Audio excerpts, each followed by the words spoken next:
Hello everyone, welcome to IR research scholar. मेरा नाम शिवम कुमार है और आज हम इंटरनेशनल रिलेशंस जो कि हमारे यूजीसी नेट के सिलेबस में है, एक यूनिट है, उसमें हमारी ये कोशिश है कि हम जो हैं प्रीवियस ईयर जो क्वेश्चंस हैं उनको हम बेस पर रखकर और उनके बेसिस पर हम तैयारी करें। जैसे कि फॉर एग्जांपल हमारे पास ये क्वेश्चन है, स्टेटमेंट्स हैं दो, उसमें स्टेटमेंट 1 है issues of peace and security are decided by 2/3 majority including 5 permanent members by the UN Security Council. Okay, तो इतना तो हमें समझ आ गया कि यूएन सिक्योरिटी काउंसिल से रिलेटेड क्वेश्चन है, उसकी मेंबरशिप से रिलेटेड क्वेश्चन है और जो है वो रिप्रेजेंट कर रहा है रीजन्स को सारे के सारे या नहीं, उससे रिलेटेड क्वेश्चन है। ठीक है, स्टेटमेंट 2 देख लेते हैं। UN Security Council represents all regions of the world in adequate manner. तो ये हमसे पूछ रहा है कि कौन सी स्टेटमेंट सही है, कौन सी गलत है, दोनों सही है, दोनों गलत है, ये हमें बेसिकली पता लगाना है। तो इसको पता लगाने का एक सबसे अच्छा तरीका क्या हो सकता है? सबसे अच्छा तरीका ये हो सकता है कि हम इस क्वेश्चन को लेकर के एक सिक्योरिटी काउंसिल जो हमारे पास टॉपिक रख दिया है एग्जामिनर ने कि तुम्हें यूएन सिक्योरिटी काउंसिल को पढ़ना चाहिए था। ठीक है, जिन्होंने पढ़ा है उनको पता है ये क्वेश्चन, जिन्होंने नहीं पढ़ा उनको मैं पढ़ाऊँगा। ओके गाइस, 2 साल का एक्सपीरियंस है मेरा टीचिंग का और यूजीसी नेट जेआरएफ क्लियर है प्लस आईआर रिसर्च स्कॉलर हूँ मैं। ओके, छोटी सी एडवाइस वो ये है कि जब भी आप यूजीसी नेट की तैयारी करें, जो सिलेबस है ना हमारा, उसको थोरोली एक बार पढ़ें। और मुझे लगता है कि मैं तो ये एडवाइस दूंगा कि बार बार पढ़ें, क्योंकि जितने भी क्वेश्चंस हैं वो इसी में से आते हैं। फॉर एग्जांपल यूनाइटेड नेशंस हमारा एक पूरा का पूरा टॉपिक दे रखा है, एम्स, ऑब्जेक्टिव्स, स्ट्रक्चर। ओके, तो ये क्वेश्चन कहाँ से बना है? ये क्वेश्चन फॉर्म हुआ है यूनाइटेड नेशंस के स्ट्रक्चर से, जो कि यूनाइटेड नेशंस के 6 प्रिंसिपल्स हैं and one of them is United nation security Council. Okay, आगे बढ़ते हैं। ये तो हमें समझ आ गया कि कहाँ से उठाया है एग्जामिनर ने question. Fine, so UNSC it means United nation security council. 6 principles हैं यूनाइटेड नेशंस के, उनमें से एक ये भी है। ओके, कंपोजिशन 15 मेंबर्स होते हैं, उसमें से 5 जो है परमानेंट मेंबर्स होते हैं, 10 जो है नॉन परमानेंट मेंबर्स होते हैं। 5 परमानेंट मेंबर कौन से? China, France, Russia, UK and USA of course. Okay, फिर बाकी के 10 मेंबर्स कौन से होते हैं? तो 10 जो है नॉन परमानेंट मेंबर्स हैं, वो हर एक रीजन से चुने जाते हैं अलग अलग तरीके से। ठीक है, इनकी जो नॉन परमानेंट मेंबर्स हैं उनकी टर्म कितने साल की होती है? 2 साल की होती है बेसिकली। कहाँ से इलेक्ट किए जाते हैं? यूएन जनरल असेंबली से इलेक्ट किए जाते हैं। ओके फाइन, क्वेश्चन ये भी था कि किस रीजन से कितनी सीट्स हैं। फॉर एग्जांपल 5 सीट जो हैं अफ्रीकन एंड एशियन स्टेट्स को अलॉट किए गई हैं।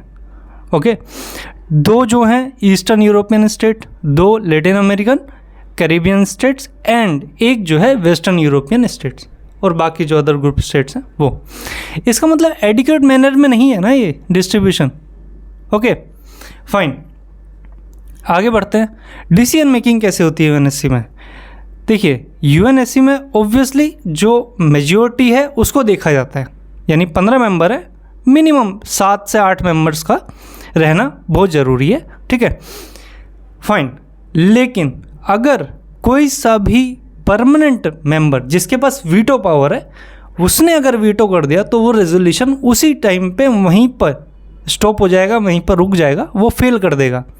फाइन, तो इसका मतलब ये है कि जो 5 परमानेंट मेंबर्स हैं उनका मेजॉरिटी में रहना बहुत ज़रूरी है, प्लस 2 या 3 मेंबर्स और ऐड हो जाएं तो वो रेजोल्यूशन, कुछ भी रेजोल्यूशन वो पास हो जाएगा। मैं एग्जांपल दे देता हूँ, जैसे कि अभी हाल ही का एग्जांपल है, यूक्रेन रशिया का वॉर चल रहा है। ठीक है, 1 साल से ऊपर हो चुका है ये वॉर चलते हुए। ऐसा तो है नहीं कि यूएसए ने कोशिश ना की हो यूएनएससी के द्वारा रशिया पे सैंक्शंस लगाने की, कोशिश की गई है।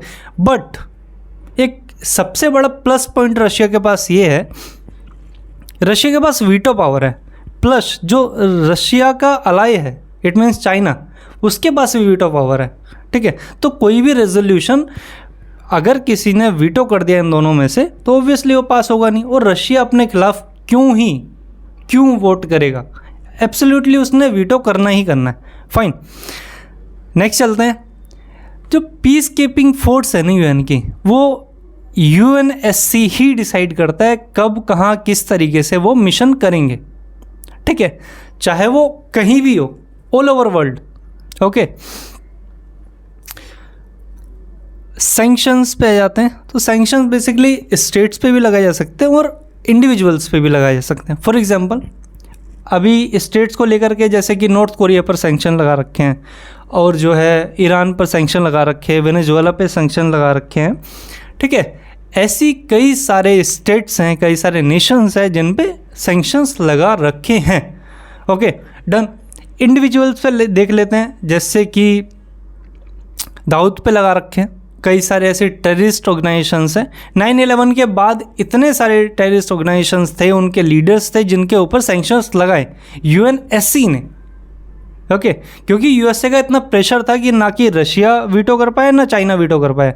फॉर एग्जांपल वीटो क्यों करते, वो आपके पास क्वेश्चन होगा। वीटो इसलिए करते कि मान लीजिए इंडिया ने भी कई सारे टेररिस्ट को इंटरनेशनल टेररिस्ट घोषित करने की कोशिश की है, बट चाइना ने कई बार बचा लिया।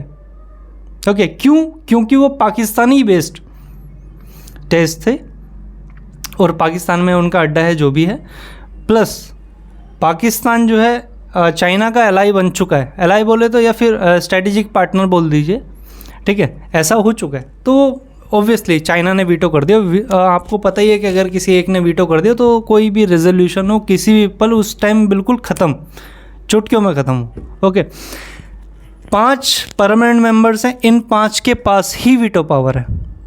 ओके, किसी भी डिसीजन को ब्लॉक कर सकते हैं। फाइन, चलिए नेक्स्ट है कि जो इसका प्रेसिडेंट कौन है। तो प्रेसिडेंट कोई परमानेंट प्रेसिडेंट कोई नहीं है, जो इनकी प्रेसिडेंसी है वो मंथली बेसिस पर चेंज होती रहती है। ओके, 15 मेंबर्स हैं, 15 में से कोई भी, मतलब मान लीजिए अगर फॉर एग्जांपल मैं जून में ये वीडियो शूट कर रहा हूँ, मान लीजिए जून में जो है इंडिया प्रेसिडेंट है, नेक्स्ट जो है कोई और प्रेसिडेंट बन जाए, चाइना फॉर एग्जांपल, अगले मंथ में जो है, ठीक है, अगस्त में जो है रशिया बन जाएगा, फॉर एग्जांपल अक्टूबर सितंबर में जो है मान लीजिए USA, and then so on, जो भी है। तो मंथली बेसिस पर जो है इनकी जो प्रेसिडेंसी है वो चेंज होती रहती है। ओके फाइन गाइस, ये हमारी सारी की सारी नॉलेज थी यूएनएससी के बारे में। मेंबरशिप देख ली हमने, सैंक्शंस देख लिए, प्रेसिडेंसी देख ली, टर्म्स देख लिए नॉन परमानेंट मेंबर्स के। ओके, मेजॉरिटी देख ली है। ओके, तब अब हम अपने क्वेश्चंस पे चलते हैं। ओके, क्वेश्चन हमारा सिंपल था, 2 स्टेटमेंट है, 2 स्टेटमेंट में से एक स्टेटमेंट ये बोल रखी है कि issues of peace and security are decided by 2/3 majority. Absolutely correct, 2/3 majority होनी चाहिए किसी भी डिसीजन को लेने के लिए, including 5 permanent members by the UN Security Council. Including 5 permanent members का क्या मतलब है? मतलब ये है कि उन 5 परमानेंट मेंबर्स में से किसी ने भी वीटो ना किया हो। ओके, तो ये एब्सोल्युटली सही है, ट्रू है, बिल्कुल करेक्ट स्टेटमेंट है। स्टेटमेंट नंबर 2 देख लेते हैं। UN Security Council represents all regions of the world in the adequate manner. बिल्कुल नहीं, कतई नहीं, ऐसा हो नहीं सकता। ओके, किसी भी रीजन को, मान लीजिए अफ्रीका को या एशिया को, एशिया में कितनी सारी पावर्स हैं। For example India emerging power है, ठीक है, लेकिन यूएन सिक्योरिटी काउंसिल में रिप्रेजेंट नहीं कर रहा है ना वो, उसको परमानेंट मेंबर होना चाहिए। फॉर एग्जांपल जापान, मैं तो साउथ कोरिया को भी मानता हूँ क्योंकि वो इकोनॉमिकली इतना स्ट्रॉन्ग है कि उसको भी परमानेंट मेंबर बनाना चाहिए। For example Brazil, for example south Korea, okay, Turkey को ले सकते हैं। फाइन, तो इनको परमानेंट मेंबर्स बनाना भी ज़रूरी है। मुझे लगता है सिक्योरिटी काउंसिल का जो परमानेंट मेंबर्स है उनका दायरा बढ़ना चाहिए, ये मेरा मानना है। ओके इनको अपने नंबर्स बढ़ाने चाहिए। कब तक इन 5 लोगों की 5 जो कंट्रीज़ है उनकी हेजमनी चलेगी पूरे वर्ल्ड पे। Okay so statement first, statement 1 is correct, statement 2 is incorrect. It means कि जो ऑप्शन सी होता है, यानी statement 1 is correct but statement 2 is incorrect, option C is correct. Okay so इस तरीके से हम पढ़ाई करने वाले हैं। आगे आने वाले जो भी लेक्चर्स रहेंगे वो टॉपिक वाइज रहेंगे। आपका जो एग्ज़ाम है ना वो दिसंबर में है 2023। दिसंबर तक ना मैं आपके हर एक यूनिट के हर एक टॉपिक को टच करूँगा, छूँगा, उसके बेसिक जो आइडियाज़ है, क्योंकि आपको बेसिक आइडियाज़ की ही ज़रूरत है यूजीसी नेट क्लियर करने के लिए। ओके कोई आपको बिल्कुल ज्ञान नहीं चाहिए, इतना डीपली नहीं चाहिए आपको, बेसिक अंडरस्टैंडिंग होनी चाहिए आपकी। आप एलिमिनेशन मेथड हो चाहे कोई और सा मेथड हो उसको यूज़ करके बेसिकली मैं आगे डिस्कस करूँगा धीरे धीरे, उसको यूज़ करके आप एग्जैक्टली क्वेश्चन को सॉल्व कर सकते हैं। Okay guys, all the best for your upcoming exam which is on December 2023 and thank you so much guys.